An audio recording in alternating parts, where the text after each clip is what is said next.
இன்னைக்கு நிறைய பேர் ஏஞ்சல் லோன் ஆப்பை யூஸ் பண்றீங்க. இந்த வீடியோல அந்த ஏஞ்சல் லோனோட ஃபண்டமெண்டல் அண்ட் டெக்னிக்கலை பத்தி நம்ம பார்க்கலாம். 1996ல மும்பைல தினேஷ் தக்கர்ன்றவர் இந்த கம்பெனியை ஸ்டார்ட் பண்றாரு. இதனுடைய கோர் பிசினஸ் புரோக்கிங் தான். 2000ல இருந்து 2010 வரைக்கும் நிறைய பிரான்ச்சஸ் அவங்க எக்ஸ்பேண்ட் பண்றாங்க.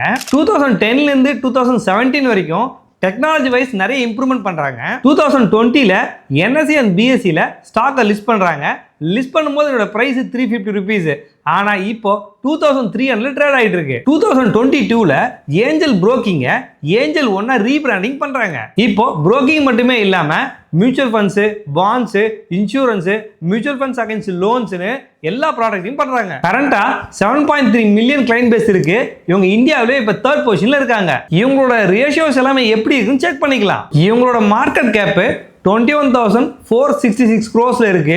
ஸ்டாக்கோட PE 27.4ல ட்ரேட் ஆகுது. மற்ற புரோக்கிங் கம்பேர் பண்ணும்போது லோ PE தான் ட்ரேட் ஆகிட்டு இருக்கு. டெப்ட் ஈக்விட்டி ரேஷியோ 0.6 தான் இருக்கு. ஒரு கம்பெனிக்கு எவ்வளவு கடன் இருக்குன்றத சொல்றது இது.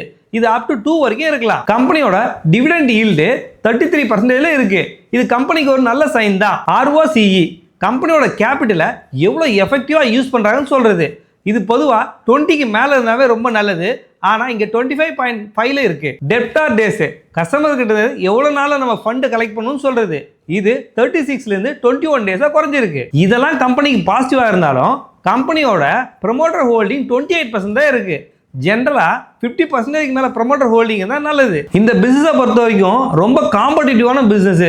Technology wise keep on update பண்ணிக்கிட்டே இருக்கணும். And SEBI and RBI rules எல்லாமே ஸ்ட்ரிக்டா ஃபாலோ பண்ணணும். டெக்னிக்கலா பார்க்கும்போது சார்ட் ஆல்மோஸ்ட் பாட்டம் லெவல்ல தான் ட்ரேட் ஆயிட்டு இருக்கு. உங்க லாங் டேர்ம் போர்ட்ஃபோலியோவுக்கு நீங்க ஒரு முறை ரேஷியோலாம் செக் பண்ணிட்டு கன்சிடர் பண்ணுங்க. இது மாதிரி வேற எந்த கம்பெனிக்கு ஃபண்டமெண்டல் டெக்னிக்கல் தெரிஞ்சுக்கணும்னா கமெண்ட்ல சொல்லுங்க. இது மாதிரி ரெகுலரான ஃபினான்ஸ் கண்டென்ட்டுக்கு ஃபினான்ஸ் வித் DSM ஃபாலோ பண்ணிக்கங்க.